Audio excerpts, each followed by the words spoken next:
कांच फूटने की आवाज़ आती है तो मनीष जी कमरा खोल के कमरे के अंदर देखते हैं तो खिड़की की कांच टूटी होती है। वो कहते हैं ऐसे कैसे टूट गई कांच करके। नीचे देखते हैं तो पत्थर गिरा होता है। वो पत्थर उठाते हैं और खिड़की की तरफ देखते हैं तो वहाँ पे वही इंसान जो उनसे भिड़ा होता है जब वैक्सीनेशन करके आते हैं बीएसपी का, वही इंसान दिखाई देता है और वो वहाँ से जा रहा होता है। वो कहते हैं इसे क्या प्रॉब्लम है पता नहीं करके। वो यही सोच रहे होते उतने में ही अभीरा का वीडियो कॉल आता है। अभीरा अपने बीएसपी के साथ वीडियो कॉल पे होती है जहाँ पे पन्नानू को कल की इनवाइट के लिए नामकरण होता है बीएसपी का, इस वजह से इनवाइट के लिए कॉल किया होता है और उनको कहती है पीपीएन। तो पन्नानू पूछते हैं ये पीपीएन क्या है, तो वो कहती है पर नानू, और वो लोग हंसते हैं। तभी अभीरा का ध्यान खिड़की की तरफ जाता है कि वहाँ की कांच टूटी है। तभी वो कहते हैं क्या हुआ, कांच कैसे टूटी। तो पन्नानू संभाल के लेते हैं और कहते हैं कुछ नहीं, मैं पर्दे चेंज कर रहा था, उसी का रॉड लग के कांच टूट गई है करके। वो कहते हैं ठीक है करके। यहाँ पे वो नाम सोचने के लिए भी पन्नानू से कहती है कि बीएसपी का नाम भी अच्छा कोई सोचिए। तो पन्नानू कहते तेरा अरमान का और तेरे भाई का नाम भी तो ए से है। उतने में ही वो कहती है क्या बोला आपने, तो वो कहती है मतलब अरमान के भाई आर्यन, उसका भी नाम ए से है, तो मैं चाहता हूँ कि बीएसपी का नाम भी ए से ही रखे। तभी अभिराव ने तुरंत कहती है मैंने एक पल के लिए ये सोचा कि मेरे भाई का नाम ए से है, और वो एकदम से उस टॉपिक को चेंज कर देते हैं क्योंकि अभी तक अभिरा को पता नहीं है कि उसका कोई भाई भी है। यहाँ पे अभिरा फ़ोन रख देती है और वो अक्षरा के रूम का ही कांच टूटा होता है। अक्षरा की तस्वीर वहाँ पे होती है और मनीष जी अक्षरा की तस्वीर उठा के उसे सॉरी कहते हैं, मैंने अभिरा को अब तक ये नहीं बताया, नहीं तो वो सब कुछ छोड़ के अपने भाई को तलाश करने में जुट जाएगी। अभिरा बीएसपी को सुला रही होती है, उतने में अरमान कमरे में आता है और वो सीरियस होता है। अभिरा कहती तुम इतना सीरियस क्यों हो। तभी अरमान अभिरा से कहता है कि हम बीएसपी का नाम रोहित और रूही को रखने के लिए कह दें। तो वो चौंक जाती है। वो कहती है क्यों, क्या हुआ। तो वो कहता है कि वो दोनों अगर नाम रखे तो कोई प्रॉब्लम तो नहीं है। अभिरा कहती है मैंने उस बच्चे को उसकी गोद में दिया था, लेकिन उसने कैसे रिएक्ट किया पता है ना। तभी अरमान कहता है सही बात है, लेकिन तुम भी रूही को उसके माँ का दर्जा ही देना चाहती थी ना। तभी अभिरा कहती है सही है, मैंने वो सोचा था, लेकिन मैंने अपनी गलती सुधार ली है, क्योंकि जब मैंने अपना बच्चा उसकी गोद में रखा था और उसने जिस तरीके से बीएसपी के लिए कहा वो मुझे बहुत बुरा लगा। और वैसे भी वो बहुत गुस्से में है, वो अब उस स्टेज में नहीं है, उस हालत में नहीं है कि वो कुछ सोच पाए, और हमें भी समझना चाहिए। लेकिन अरमान अपनी बात पे अड़ा रहता है। वो कहता है कि हमें कोशिश करनी चाहिए, हम ऐसे कोशिश कैसे छोड़ सकते हैं, और तुम तो ज़िद पकड़ती हो तो वो करके ही छोड़ती हो, तो अब कैसे तुमने ये काम छोड़ दिया। तो वो कहती है मैं बीएसपी के लिए कुछ भी कर सकती हूँ। लेकिन अरमान कहता है मैं एक बार उनसे बात करके देखता हूँ, और वो रोहित और रूही के कमरे में जा रहा होता है। यहाँ पे रूही का फ़ोन नहीं मिलता है, इसलिए वो ढूंढ रही होती है।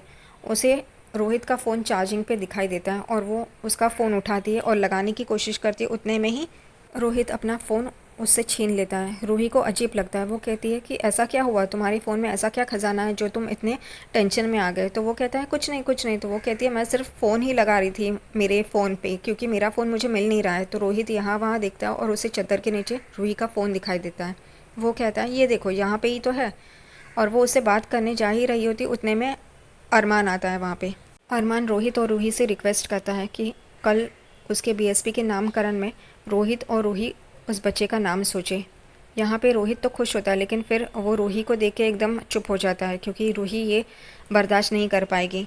लेकिन रूही इस वक्त ये बात सुन के गुस्से में ही होती है, लेकिन वो अपना गुस्सा पी जाती है और कहती है मैं ज़रूर रखूँगी, लेकिन तुम्हें एक वादा करना होगा अरमान। वो कहता है बोलो ना, मैं सब कुछ करने के लिए तैयार हूँ। तो रूही अरमान से कहती है मैं जो नाम रखूँ वो तुम्हें चेंज नहीं करना है, वो ही रखना है तुम्हें। तो वो कहता है ज़रूर, मैं यही करूँगा अगर तुम नाम रखने वाली हो तो। लेकिन उसे पता नहीं है कि रूही क्या करने वाली आगे।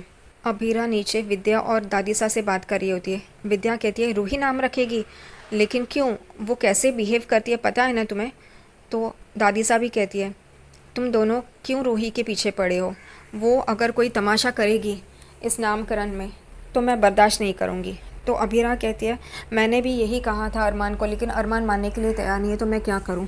तभी अरमान वहाँ पे आ जाता है और कहता है कि रूही मान गई है, वो नाम रखेगी बीएसपी का।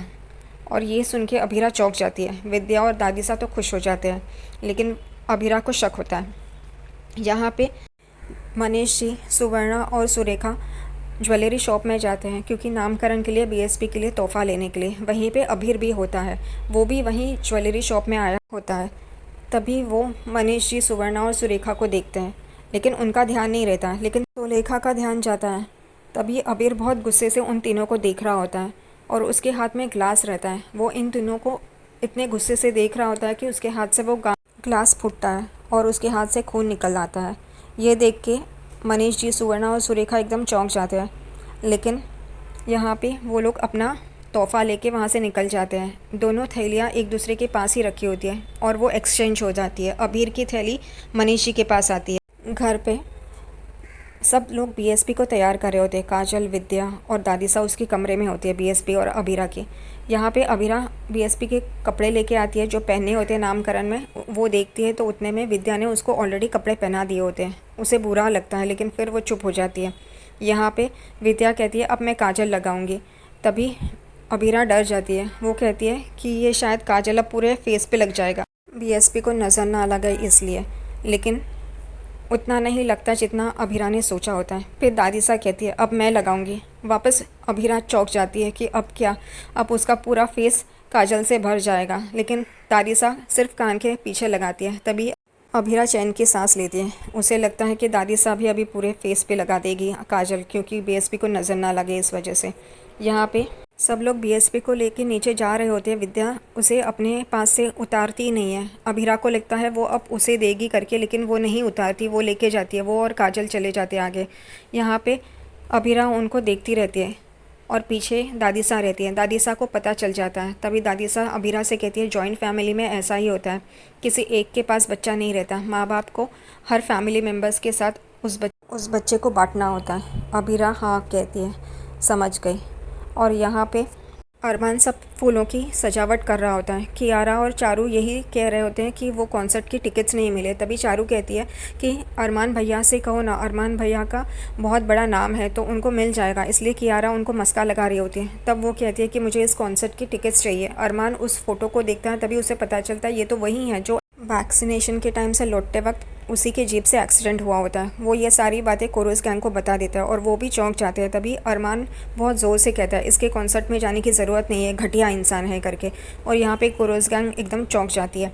रूही वापस अपने घटियापन पे उतर आती है। उसे अरमान ने नाम रखने के लिए कहा होता है बीएसपी का, तो वो नाम ये सोचती है कि अशुभ, बीएसपी के लिए अशुभ ये नाम सोचती है और उसी हिसाब से पार्टी ऑर्गेनाइज़र को उस बलून्स पे अशुभ ये नाम लिखने के लिए कहते हैं। तभी वो भी कहता है कि अशुभ नाम नहीं होगा, शुभ होगा। तो वो कहते हैं नहीं, अशुभ नाम है, अगर आप ये कर नहीं पाओगे तो दूसरे पार्टी ऑर्गेनाइजेशन को बुला लूँगी। तभी वो डर के कहते हैं नहीं, हम ये कर देंगे करके। अरमान कामों में उलझा रहता है। उतने में ही रोहित उसके पास आता है और उसे वो उस नर्स के बारे में बताना चाहता है, लेकिन अरमान को कॉल आता है, उस वजह से वो रह जाता है। वापस रोहित बताने जाता है, तभी माँ उसे बुलाती है, इसलिए वो चला जाता है। यहाँ पे रोहित को वापस उस नर्स का मैसेज आता है कि अगर आप नहीं आए तो मैं ये राज नहीं रख पाऊँगी करके। तभी रोहित उसे टाइप कर रहा होता है कि मुझे धमकी देना बंद करो करके, लेकिन उसका फ़ोन नीचे गिर जाता है सीढ़ियों पे से और रोहित का भी बैलेंस गिरता है और वो सीढ़ियों पे अटक जाता है। यहाँ पे नीचे फ़ोन गिरा हुआ देख के रोहित उसी देख रहा होता है। तभी वहाँ से रूही आती है और वो फ़ोन उठाती है और वो कहती है यहाँ पे तुम्हारा फ़ोन कैसे गिरा है। रोहित चौंक जाता है, अगर रूही ने वो मैसेज पढ़ लिया तो, क्योंकि वो ओपन होता है। रोहित डर जाता है। रूही वो फ़ोन उठाती है और वो पढ़ती है और एकदम से चौंक जाती है और रोहित को कहती है रोहित ये क्या है। और रोहित एकदम से नीचे आता है और कहता है क्या करके। तो वो कहती है तुम्हारे क्रेडिट कार्ड का बिल इतना ज़्यादा कैसे आया। रोहित एकदम से शांत हो जाता है कि इसने पढ़ा नहीं है करके। वो कहता है वही तो मैं रिप्लाई कर रहा था, वही मैं चेक कर रहा था। और वो उसके हाथ से फ़ोन लेके वहाँ से चला जाता है। यहाँ पे बलून्स लेके लोग आ जाते हैं और रूही को पूछते हैं अब ये कहाँ पे लगाना है। तो वो कहती है ऊपर लगाइए और ऐसे लगाइए जैसे किसी को दिखाई ना दे नीचे से। और वो लोग ऊपर लगाते हैं और रूही ऐसे लगाओ वैसे लगाओ कर रही होती है। यहाँ पे उनका ख़त्म हो जाता है लगा के। रूही यही बात कह रही होती है कि अब आएगा मज़ा, अभीरा देखेगी उसके बच्चे का नाम मैंने क्या रखा है, अब सब लोग चौंक जाएंगे करके। और ये बात अभीरा पीछे से सुन लेती है और उसे शक हो जाता है कुछ ना कुछ गड़बड़ है करके।